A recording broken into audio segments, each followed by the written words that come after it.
All right, everybody. We hope you enjoyed last week's episode of our garden fails. And this week, we're going to continue down that path with part 2 of that episode. And we are going to analyze the crap out of what went wrong because we still got a few more things. But I think it's going to be helpful for everybody. And don't worry, I'll give you your joke in a little bit. But right now, we're going to continue on the Backyard Gardens podcast.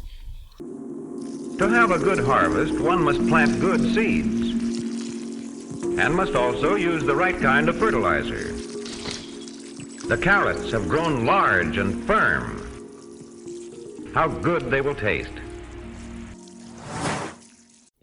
All right, everybody, we're a listener-supported show, so please check us out on Patreon, Teespring, YouTube, or Amazon, all that good stuff. And, yeah, we'd love to see you there. But I want to continue on with what we were talking about because I didn't have very good beans this year. This is the first year in, I think, 15 years now that I didn't get green beans. The first year where I did not can a single can of green beans. Mm-hmm. As a matter of fact, how many years? 15 years. That's a whole, teenager. Okay. Yeah, that's a whole lot. Yeah. I think it's 15 years. Yeah, we're going to call it 15. It's a nice even number. Maybe 14. Yeah, I don't know what happened. They started off banging. And I was like, here we go. And then all of a sudden, it was like a disease set in. Mm-hmm. So I don't know what it was. This is the first year that I used seeds that I saved. So I don't know if that's the issue or not. I would not think it is an issue because I did not have any issues last year with them. So I don't think it was that. It could have been the way I have my bed set up. Okay. I got to give you two because they're it's a domino effect. So one, I had garlic. I grew garlic. And I didn't even say this in the wins, but it was a huge win. Yeah, I totally screwed that up. So we'll have to do an amendment episode at some point. But when I pulled the garlic up, because the garlic goes in the winter, a lot of the winter weeds set in. And so I just kind of let the garlic go, and then I pulled it up, and the weeds had kind of spread, and I couldn't see them because of how big the garlic had gotten, and it ended up spreading all through that bed, and a lot of it was up underneath the trellis. So I think what happened was I came through, everything was going good, and I was like, all right, well, let me get the weeds out from underneath the trellis. And I think when I pulled the weeds up, I ended up damaging the roots. But at the same time, I also had a couple ears of corn that I planted, and it was shading it out. And I think the combination of damaging the roots and the corn that was in there shading just couldn't let it recover. And then, because I would replant, and then nothing would come up. I would get nothing come up from there. And I don't know if it was because it was, at this point, it's later in the year. So that particular garden bed gets more shade than anything else. So I think between that and then everything else shading it, I think I just couldn't get them jump started. But I mean, I clearly was starting to harvest my beans, and then all of a sudden it's just gone. So I don't know if it was disease or I don't know what it was, but it did not work out well. I need to do some more research on green bean diseases to kind of see, because it just, whatever it was, and so I ended up having, for this part of the conversation, one empty trellis, completely empty for the whole year. And so that being said, I've even gone back and I've replanted peas on that same trellis, and they're not coming up yet. So I think there's an issue there. Yeah, I'm sorry to hear that. I know that that's a really important crop for you and your family. Yeah. I'm going to meet you. I'm not raising you because, I mean, an empty trellis. Ugh. So I've had I've had their various trellising mechanisms throughout my garden, but my main trellising system is actually, no, everything in the front yard garden. No, that's wrong. All right. Reset. The very first garden bed in the front yard is a trellis that I either have overpouring when I've grown cucumbers on it. It has just been jumping in my neighbor's yard, or it's not done anything at all. This year it did nothing at all. I had no crops in that first. It's a really small, 6 foot long bed. The big trellis with the cattle panel, where I've grown beans, cucumbers, melons, tomatoes have found their way along that trellis. I had yard long beans that volunteered. That's the only thing that grew on the trellis. You're talking about like looking like a ghost town. And that was the reason why that's significant is obviously there's a place I'm planting underneath that trellis. You know, the crops that I'm planting that just didn't come up, died, I probably had about, I'd say 10 different things I tried to plant to grow along the trellis that just didn't. Really, really. And the only thing I've come up with, and at this point, I don't even know if it's the real reason. The only thing I come up with is I planted most all of those things in the 2 new raised beds. You remember the ones that delayed my spring work? That I was digging up in those beds. And I put a transplant. All of the transplants I put in those beds grew. Anything I direct sowed did not. Interesting. Soil is really compact. This is a soil that is from the original, obviously, front yard, right? You know, this is where grass had been growing for eons there. I dug up the grass in 2019. When I realized that there were so many like dips and holes in it, had someone come in and till the space to even it out. I don't know if you really call it tilling, but even out the soil. I put landscape fabric and mulch, wood chip mulch, anywhere that I didn't have a raised bed. And now you fast forward to 2022. And these 2 narrow beds I'm talking about that are basically underneath my trellis is what I dug up this spring. And I talked about these 2 things all winter long, right? Super excited about this expansion. And the things I planted through transplants grew, no issues. Nothing that I direct sowed. No, I take that back. If I direct sowed 15 things, 2 things germinated. I had the same issue with my cucumbers. No cucumbers this year. I hardly had a plant growing. When they grew, they would just wither. Mm-hmm. Now, never mind. I don't want to say it yet because I'm not sure. I don't want to spread boo-boo. So I planted I need a couple weeks to spread the asparagus non-boo-boo. crowns in those 2 beds. I haven't even talked about this because they never came up. The asparagus. Oh, they didn't? I forgot you planted them. The asparagus back against the house. I'm moving. I don't know if you can see my hand. That's sprung up out of the same package of asparagus crowns, but I put a crown on the end of each of those beds. Nothing. Interesting. Same thing with cucumbers. The only thing that did germinate from seed would have been melons. I do see some seedlings now for mustards that are volunteering based on the seeds that have dropped.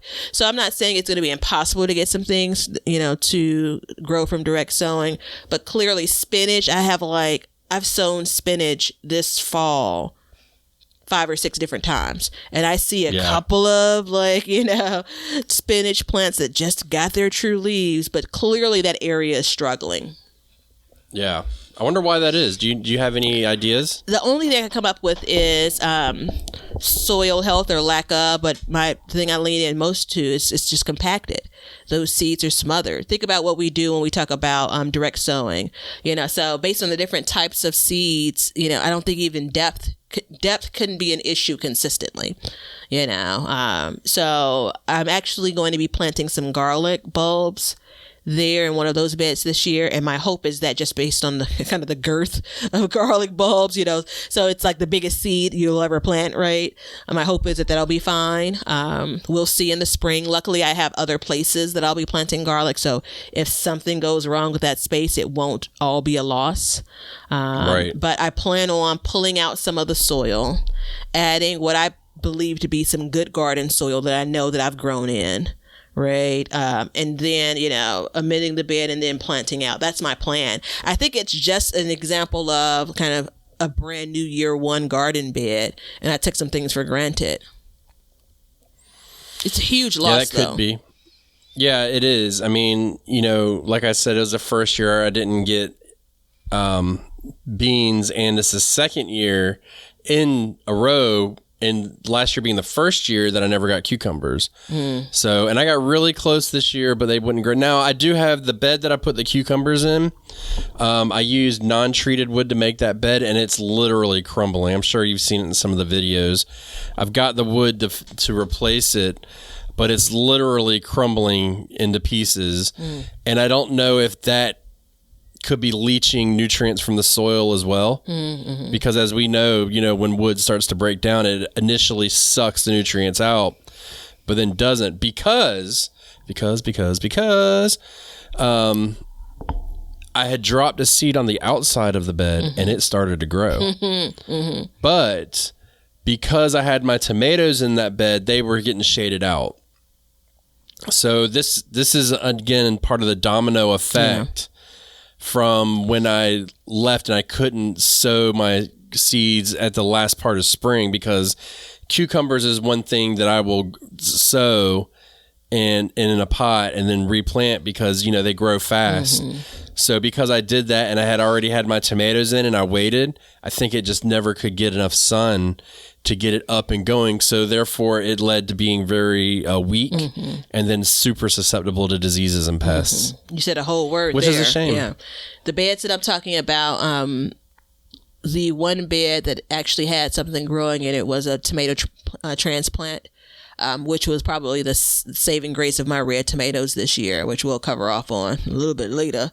And then the only melons that I grew this year came off of...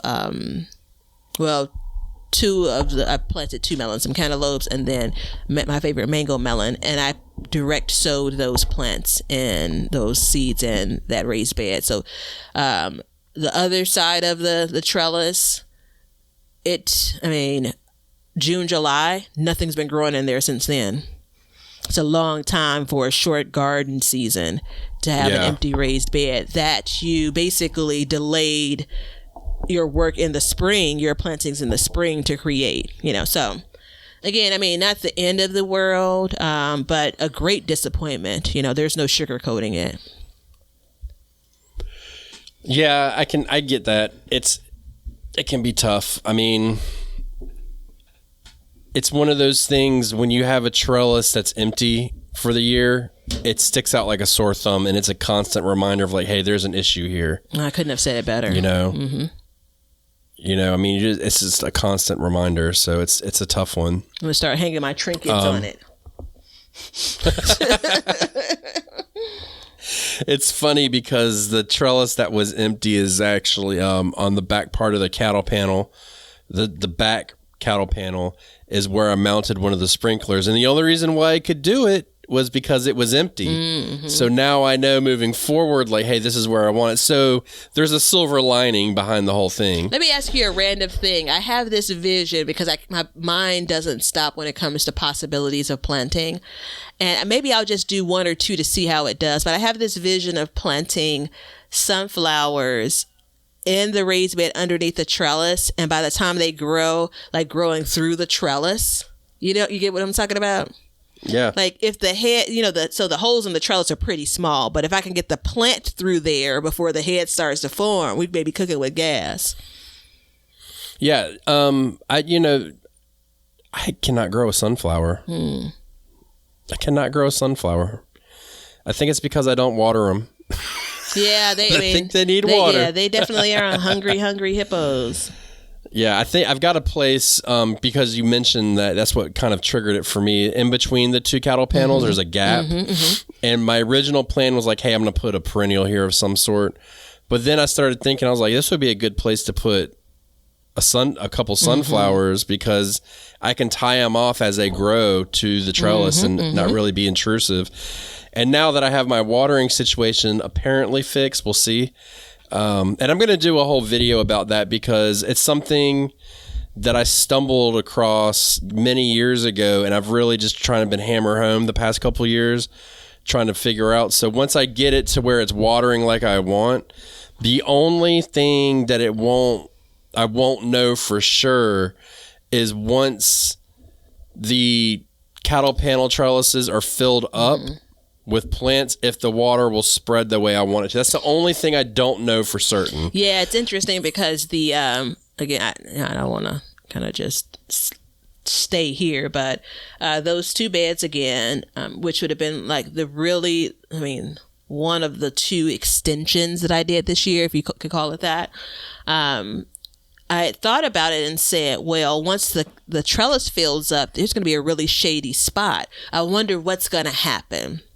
Yeah. And so my solution had been plant in those spaces instead of the raised. So prior to this year, I was planting inside of the raised bed on the outside of the trellises, right? And so while there's not a lot of space that takes up, it's still, it's taking nutrients from that bed, right? So now I have 2 raised beds on the inside of the trellis, and the thought is just plant whatever you're going to grow up the trellis in those spaces.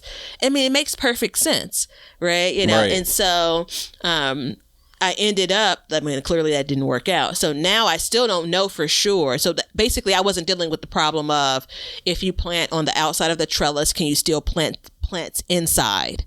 Right? Or will the things growing on the trellis be too shady? I still don't know the answer to that.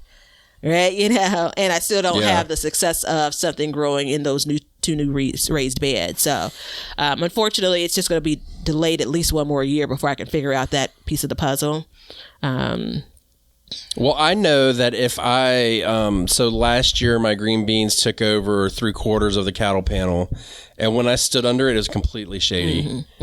So I'm pretty sure that I'm not going to be able, I have to stagger whatever is growing on the outside portion of it, the way the sun rises. It has to have a chance to start growing so it can get higher up on the trellis to capture more of that sun. Before what I put on the other side of the trellis catches up. You know what I mean? Yeah. Well, does that make sense? It does. But it could have been, I've sat under my trellis when it was full. And yeah, it definitely is. It provides shade, right? You know, but that could have given me an opportunity to prove all of the people, Backyard Gardens co-hosts, wrong when they talk about, shade. There's no such thing as shady plants, plants that enjoy shade, right? I could have tested that out. Lettuce, you don't need much. You know what I mean? I don't know why you say co-host and you act like I'm not sitting right here. Why are you talking about me like I'm not here? I mean, damn. I could have been talking about when Leonard subs in for you. Yeah. Screw Leonard. What else you got? I feel like, let's just, can we get the tomatoes out of the way? No, hold on. Before we get to tomatoes, this is a short loss. I can hear listener yelling. Oh, to get to tomatoes?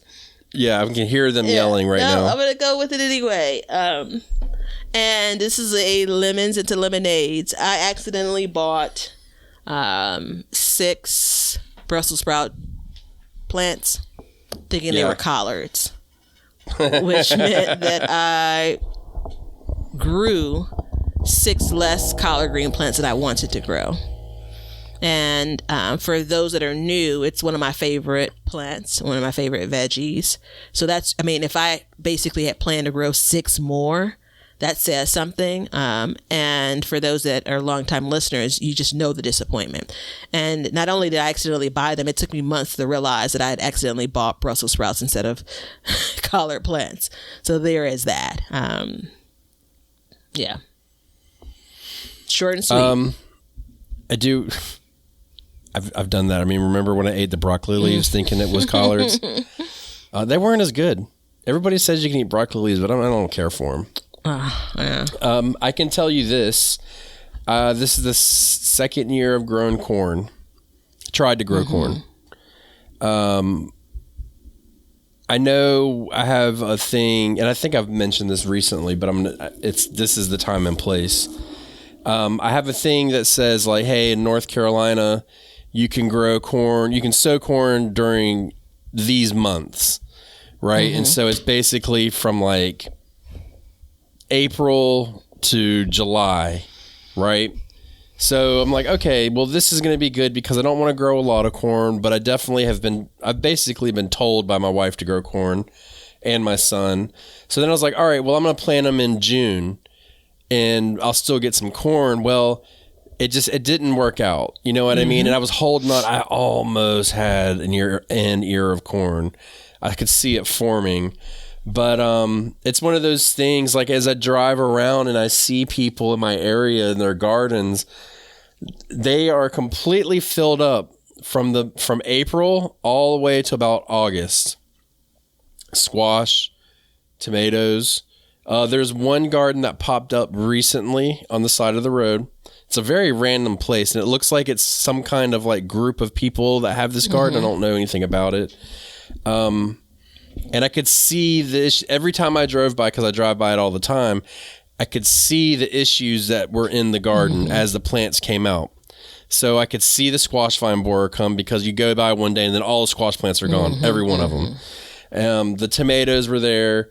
They planted a determinate tomato, and as I was going by, I could see the tomatoes come out, and then the corn would get ripe, and then all of a sudden, the gardens are just empty from August on. It made me feel like I was the only one growing food, but as I was riding around, I started noticing that nobody plants their corn late in the year. Nobody. So that led me to believe, for this year, it's like, look, if you're going to grow corn, grow it early in the year and do it like you're supposed to do it. Stop playing around. Let's be serious about this. Your family's asked you for 2 years now to grow corn. Like, it's time to not only grow corn, but dedicate some serious space to it. So as of right now, my plan for next year is to dedicate an entire bed to corn.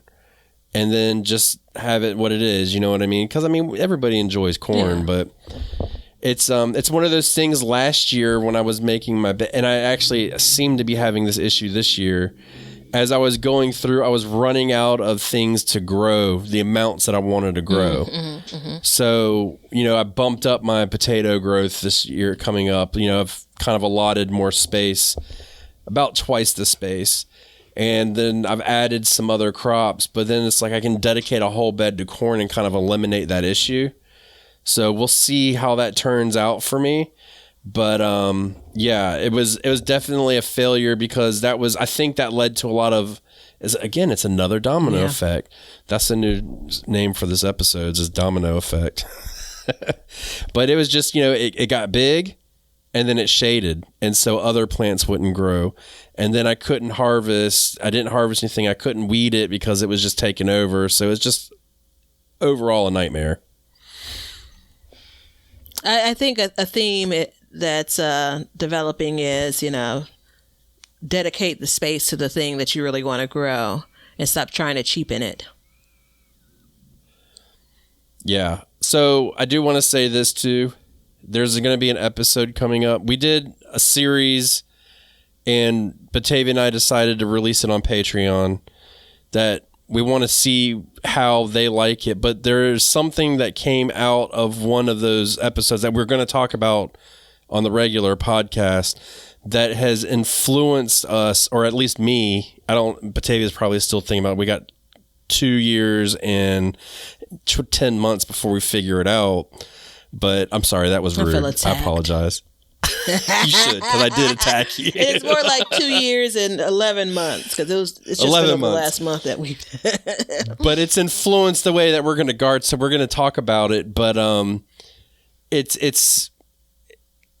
it definitely lends to the idea of me growing a whole bed of corn. Yeah. I think I'm just going to go all in, because this year I actually got my corn taller than I've ever gotten it before. So I was able to get more growth. So this is the second year, and it was a little bit better. So the stalks are growing, but the corn is not forming? Is that what's happening? It just didn't have it. Well, what's happening is, by the time I got it in the ground, that bed was already getting overly shaded. Okay. So it just didn't have the time. You know what I mean? Because that bed typically gets more and more shade as the summer wears on. So you just got to be out there early. There goes Shari Dog. Male person? Probably. I had, this is a couple of days ago, I had a work call, and it was like, like an important call. And my neighbor's dog, boy, it was like between the mail person and the UPS delivery, and for the call, we were on screen and everything. And so I didn't have my headset on, but I'm right by the street, the window's right by the street. And so I was like, just trying to time it, like I see the truck coming down the street. I'm like, mute, because she goes wild. So I think that a method of mine has been, trying to push the envelope a little bit, like knowing that this isn't the best space for a thing.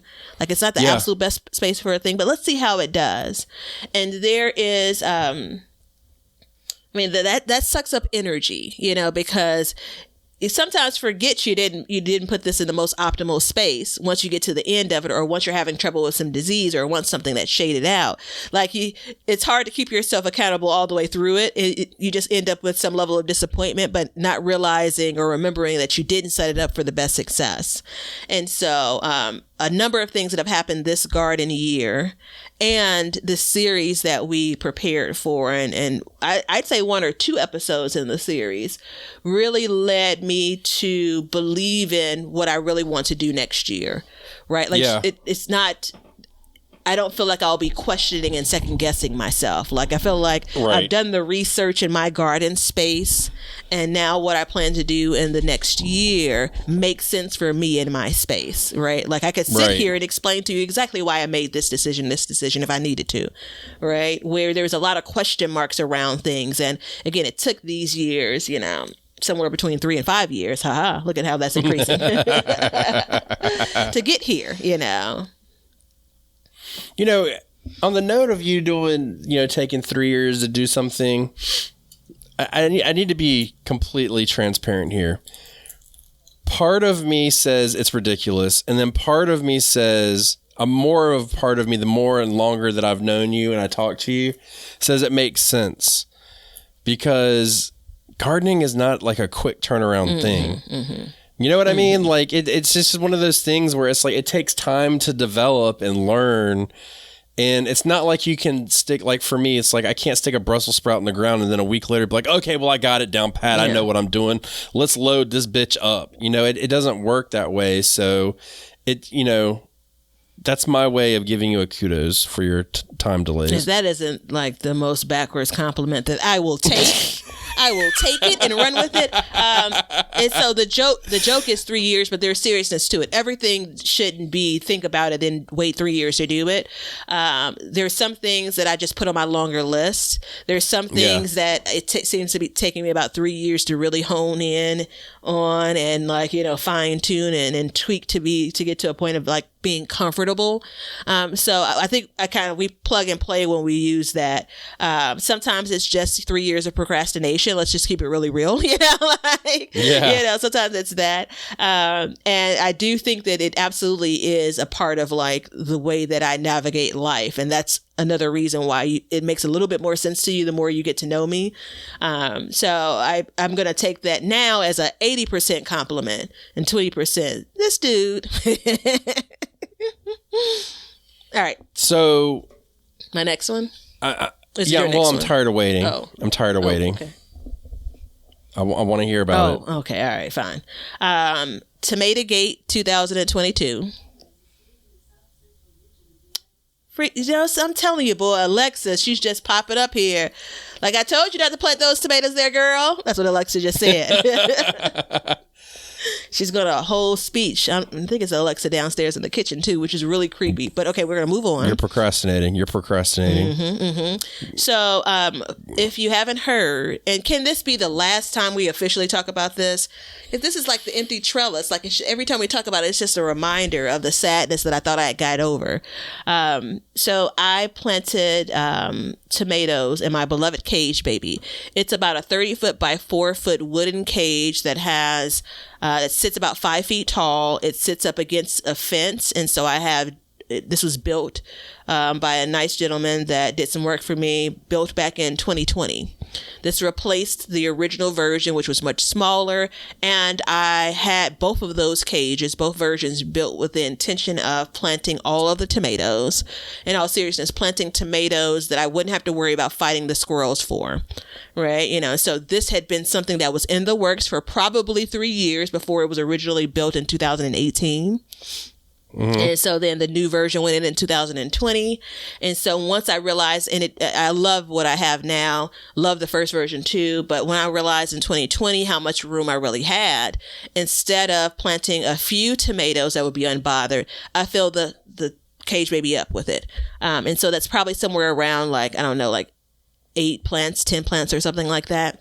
2020, beautiful year. 2021, a couple of sick plants, but generally, like, as of this recording, I still had tomatoes growing in there. When by growing, I mean they were stagnant, but hey, they were still in there. Tomatoes on the plant, everything. I pulled my tomatoes out of the garden probably by September 1st this year in the cage baby. Sick, dying. If I flash back to last year, I did a lot of talk around the potential of rotating my tomatoes out of the cage baby because I'd seen that sickness that I just mentioned from last year. And somehow I got to the spring and didn't do it. I don't even remember consciously saying that I wasn't doing it. But I planted them out in May. By mid-July, there was sickness in a lot of the plants that were growing in there. Now, they are planted close together. It's the same soil I've been gardening in for, I think this is the 15th year, right? I've added soil to it over the years, yada, yada, yada. But by the time I started pulling tomato plants, every tomato plant was sick. I still don't know the cause of the sickness, but I had and still have pepper plants in that same space that were fine. So it wasn't like everything that was growing in there was dying. It's definitely something specific to tomato plants, some type of fungus or something. And that soil is just not producing healthy tomato plants anymore. And so this was a huge loss for me this year. My tomato harvest probably, if I had to guess, maybe I got 30% of what I've gotten in the last few years. Maybe 40%. That's a big hit to take. And last year I preserved less tomatoes than I wanted to. And so now I come into this year, I was able to get some nice salsa out of it. I literally, like I mentioned a couple episodes ago, have people texting me, friends, people that I know and love about salsa. I'm just like, it wasn't a good tomato year. Yeah. There's a video on my channel where if you want to see it under Be Better Garden, you can take a look at kind of where things were before I started just taking a hatchet to things and pulling them out. And while I don't think a soil test will tell me why the tomato plants were sick, that still is on my list to do since I've been growing in that space for so long. Additionally, I have committed, I've been forced, head on the ground, arm being twisted, to plant tomato plants elsewhere in my garden coming into 2023. So do you have any of those plants still? Are they still, what do you mean? Do you have any of them that were affected by that still? Or? No. Okay. Because I've been looking it up, trying to figure it out. Have you looked up bacterial wilt at all? Yeah. What do you think about that? That seems... It's like a red car, though. Like once I got into it, it's like, yeah, that made perfect sense.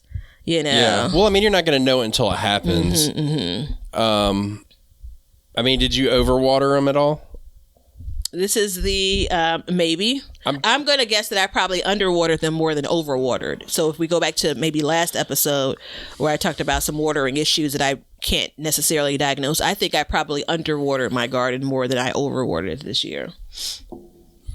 Yeah, but after you watered it, they would have perked up. You would know the difference. You know what I mean? Mm-hmm. But you asked me if I overwatered, though. Yeah. Mm-hmm. So, no, it's interesting. I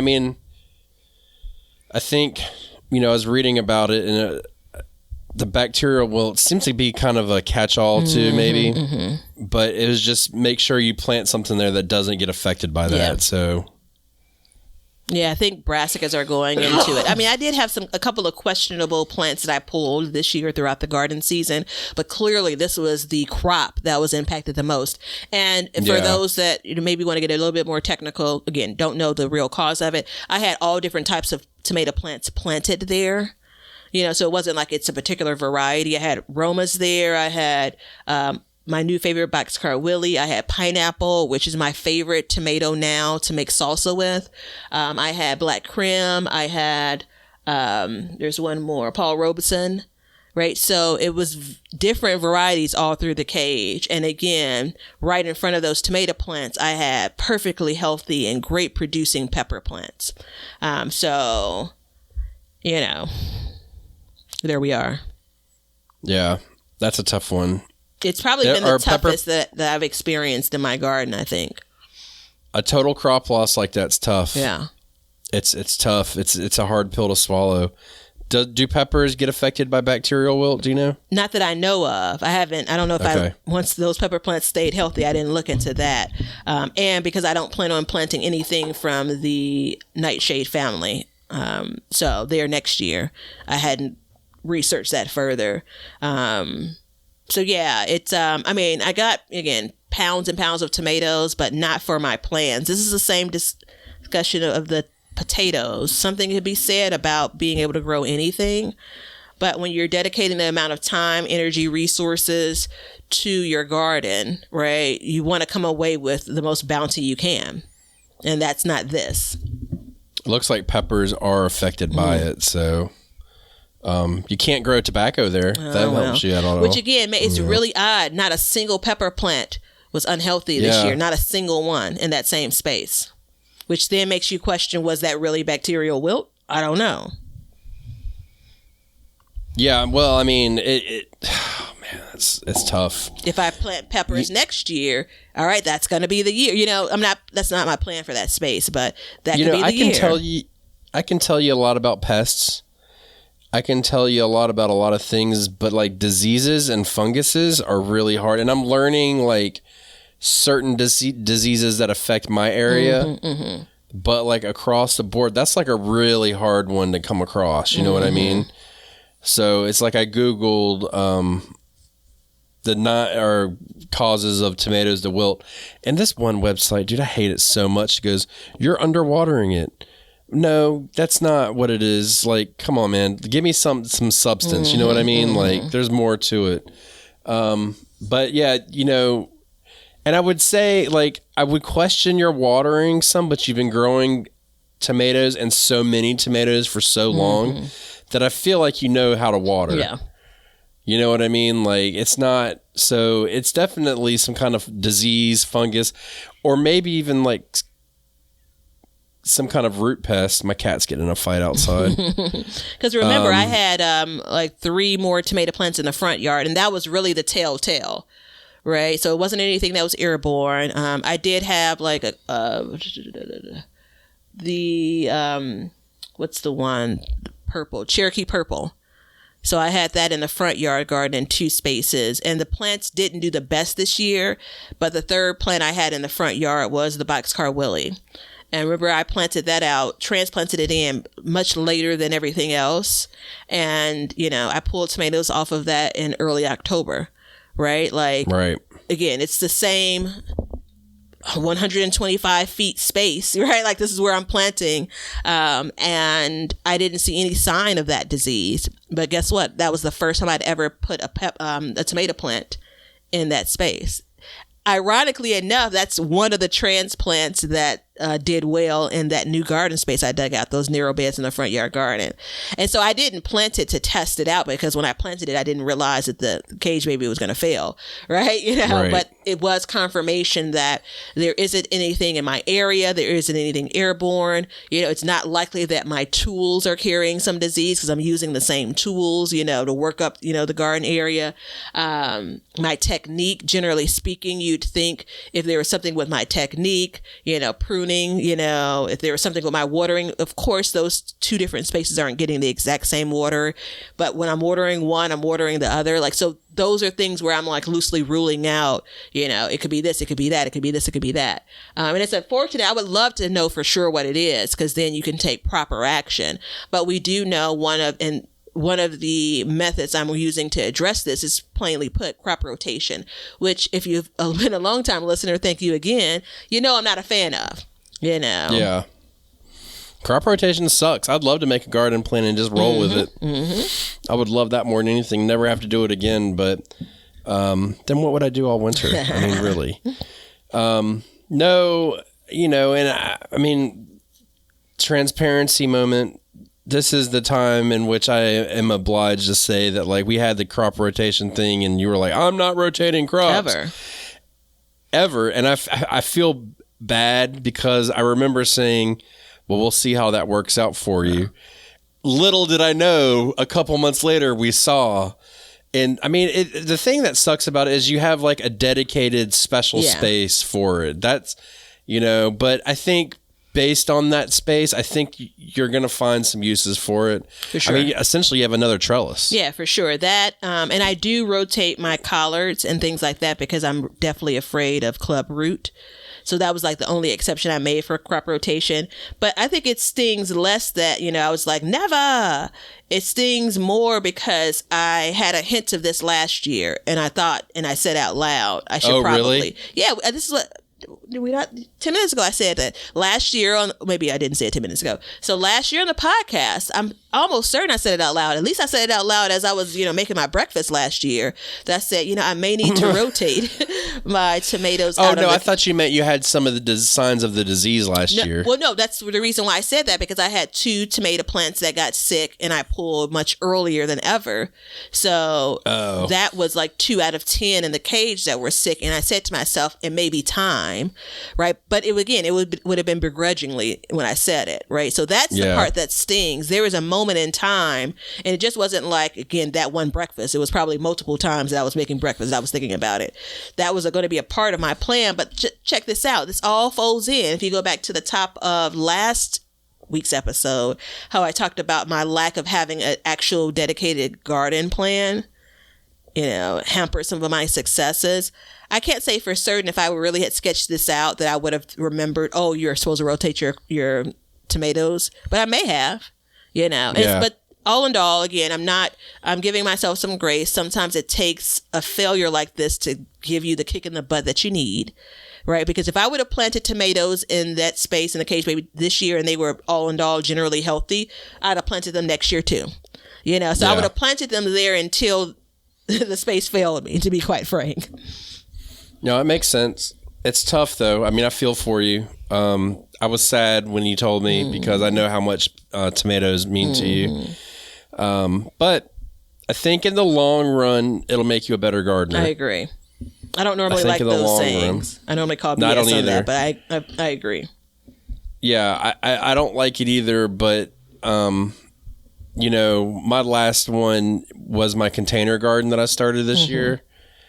And I started it and I knew there was going to be issues there, but I was like, well, I just want to use this space.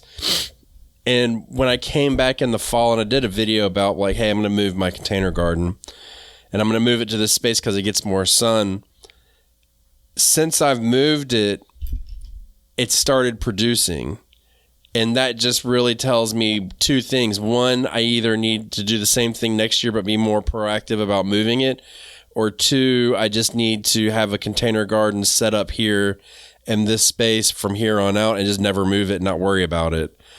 So it kind of, it allowed me to do a couple different things, but that mistake, just like with the peanuts, just like with the sweet potatoes, all of those things, I know now, like, hey, if your soil feels compacted, like you need to do something about it. Hey, I forgot what the other one is. Oh, the peanuts. Like, pay attention. Even though it should be a set it or forget it crop, I should have paid attention. But I had so many other things going on that, you're just like, well, thank God I don't have to worry about this one bed. I just got to keep it watered. Yep. So moving forward, I think ultimately it'll make it better. And I look forward to the day when I get 10, 15 pounds of peanuts out of my garden. I look forward to the day when that bed will produce. All of those beds in the wild garden, they're all compacted. Every single one of them. I got bad soil, and I would call out the place, but it wouldn't matter. But they told me they had good garden soil, and they gave me fill dirt, but it was so dry I didn't know the difference until I got home and I started putting it in. And I was like, hold up, this is not good stuff. And what am I supposed to do at that point? Pull my truck back up and be like, never mind, take it back out. So... Let me tell you a funny story about tomatoes, talking about never mind, trying to bring something back. So I think I mentioned this to you offline. So I got my first batch of second tomatoes right?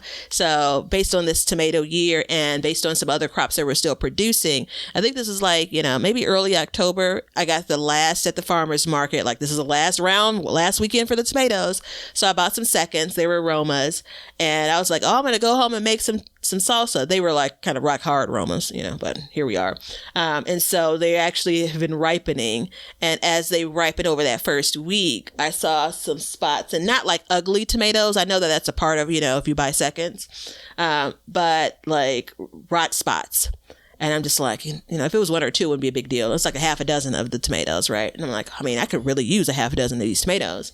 And based on what I want to do with them, just cutting them away really isn't the answer. But anyway, so I went back the next week, and she's like, was it it was a big box of them. She's like, yeah, that's kind of just the, nature of the beast. Now a real good farmer's market person would have said, here's 6 more tomatoes, but it is what it is. Most people will just give them to you. Yeah, it is what it is. But you know what? I was looking for eggplants, and guess where I didn't go? That stand. Farmer's market. That same stand. Yeah. So I think one of the big things, I'm going to turn now these losses and fails into a lesson learned. The biggest lesson learned, and it's not specific to a crop, it's really trust my gut, trust myself. Yeah. So a lot of what we described in these last 2 episodes, either right away or at some point early on, I thought better of what was happening. Like I thought something was wrong, and I kind of just wrote it out, and I either lost time, I either, lost crops. I, dealt with undue stress in the garden, so I think for these things, it's kind of like, trust yourself, make the change. Confidence. Be confident. I think you've got enough skin in the game now where and you need to be confident in what you're doing. Yeah. And I think, as we move on, it's hard because people have known for years how to manage these issues, prevent them. And instead of being like, and I mean, I'm going to speak for myself, not you. Write that down in your little notebook. Instead of being like, hey, I'll fix this when it's a problem, it's I need to prevent this before it becomes a problem.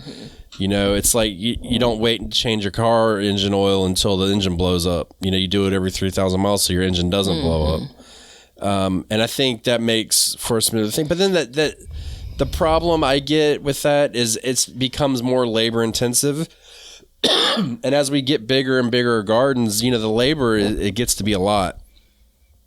So that's kind of an issue, Yeah, and so trusting myself or trying to prevent any of these number of things from happening again next year doesn't mean I won't have issues and fails next year. Let's just be realistic. Every year is going to bring some trouble or some issue, some place where you've fallen down. But as I like to say, I hate to learn a lesson more than once.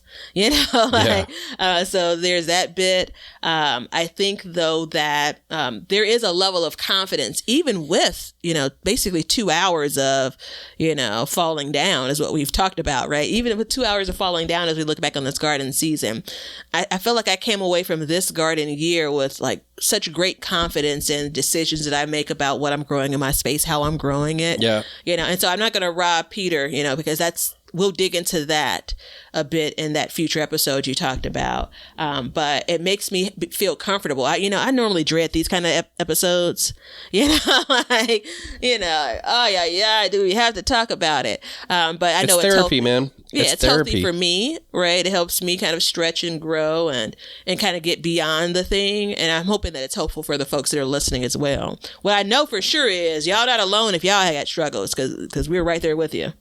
If y'all ain't had no struggles, then hit me up, because I'd like to know why you had no struggles.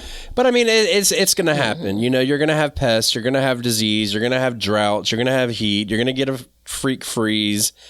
You're going to be delayed for some reason. Personal stuff happens.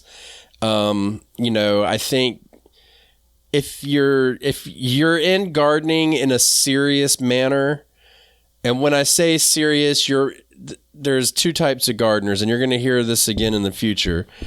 There's the kind of gardener who just wants to grow food because they can, and then there's the kind of gardener who looks at it and says, I need to grow this food.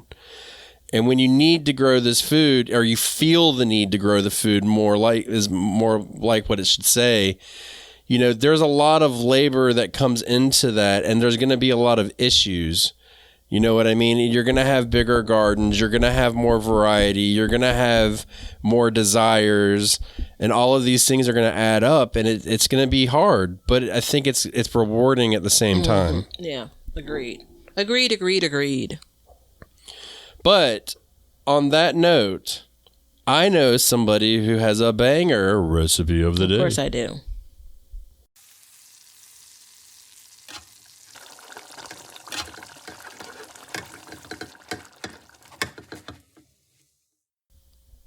Can I say something before you get started? Is this picture you sent me, is this what your recipe is? No, it's not. It's something I saw online. Someone complaining about the portion size. I'm complaining with them. Well, so can I just talk about it for 1 second before you get started? Batavia sends me this picture, and she goes, this is what I'm going to do with my Brussels sprouts. It's a piece of fish and 2 Brussels sprouts cut in half. I hope you got more than 2 Brussels sprouts. Like, you stretching it to try. And it's like one potato, it looks like, cut in half. Is that a potato? I don't even know. Yeah. No, so I take that back. It's 1 Brussels sprout and 1 potato. Dude, I mean, talk about focusing less on the vegetables, huh? Yeah. All right, but speaking of, we're going to do garlic Parmesan roasted Brussels sprouts. Boy, my insides are going to be so happy with me once we get through this this fall and winter. Brussels sprouts for breakfast, for lunch, and dinner. So we're going to use, let me page down, and I'll send you the link to this recipe if I could ever get to it. They make you go through all of the ads. All right, here we go. 1 pound of Brussels sprouts. So with all of them, buying them in the store your own, you're trimming the ends, taking off any discolored or discard, you can discard those leaves that are on the top that don't look great. A couple of tablespoons of olive oil. We're going to get about 4 or 5 cloves, or 7 or 8 if you're being, of garlic. We're going to mince that. We're going to also use a couple of teaspoons of lemon juice. The recipe calls for fresh, but I mean, use what you got. We're going to season with salt and pepper, and then we're going to have about a half a cup of Parmesan cheese. I would take the time. I do like to buy the block of cheese and shred it myself. That's my thing. You're going to preheat your oven to 400 degrees. You're going to get a large bowl, put your Brussels sprouts in, add your olive oil, your garlic, your lemon juice, your salt and pepper. Of course, if you want to use some other seasoning, have at it. Mix everything well. You're going to spread the Brussels sprouts out on my favorite baking sheet. I put a layer of parchment paper down if I'm you, or maybe aluminum foil for easier cleanup. But again, do what you want to do. You're going to spread the Brussels sprouts out, cut side down. Then you're going to bake for about 25 minutes. And simple is, what a simple is, a simple does. Get them out. They're going to be a little bit crispy before you serve them. This is when you're sprinkling your Parmesan cheese on them. And this recipe says you can store them in your refrigerator for up to 4 days. I mean, they're not going to last that long in my kitchen, but I like Parmesan cheese cooked, but it smells like feet when it's raw. Well, the heat of the, I didn't say, the recipe actually says thinly shaved Parmesan cheese, but again, you do what you want. But the idea is if it's really thinly shredded or shaved down, then that heat coming out of the oven should not fully melt it, but should soften that cheese up a bit. There you go. It'll smell like baby's feet. Baby's feet, I like it. Baby's feet don't smell bad. No, I took David to, speaking of feet, I took my son to the Wilmington Compost Company yesterday, and we were talking, and he had the best time ever jumping off the compost piles. Okay. He made a slide. I got home, and my wife was pissed. He took off his shoes, and they were filled with dirt, soil, everything. And she was like, "What the hell?" And I was like, "What?" She's like, "How are you going to let him do that?" I'm like, "Oh, boy." So he had a blast, though. It was awesome. Oh, that's pretty cool. Yeah. Brussels sprouts are, well, that might be on my list for next year. We never know. But I hope that all of these things don't deter people. I hope it helps them to hear us talk about them and, know that you're not alone with it. So, yeah. You have anything else you want to add to this epic failure session that we've had? No, man. Next week's part 3 of fails. No, it's not. Joking. The best part of it all is living to garden another day. Yeah, it sure is. It sure is. So, everybody, thank you for joining us. Thank you for everything. We hope you've learned something from this and you get a takeaway from it. Support us where you can. We'd love to see you there. And if you want to see what's going on in my garden, you can check me out on YouTube at Backyard Gardens. The podcast is on Backyard Gardens podcast channel. We have separated it now. Batavia and I now have a place where our shining faces can be together. Or if you want to see what Batavia is doing in her garden, you can check her out at Be Better Garden on YouTube. See ya.